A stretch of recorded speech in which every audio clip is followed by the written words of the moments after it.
Hello and welcome to your favorite channel, kids. It's general knowledge time, so let's increase our knowledge. Which of the following geographical term is related to the piece of subcontinental land that is surrounded by water? Any guesses? Let's see the options first. Option A is peninsula, B gulf, C strait and D is island. The correct option is D, that is island. The term that is related to the piece of subcontinental land that is surrounded by water is an island.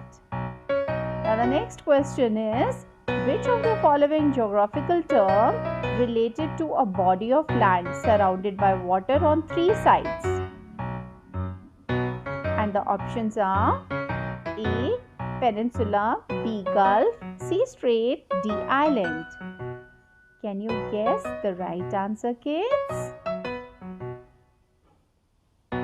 So the right answer here is peninsula.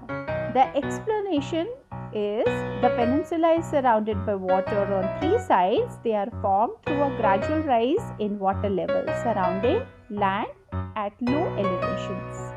That's all in this video. Bye-bye.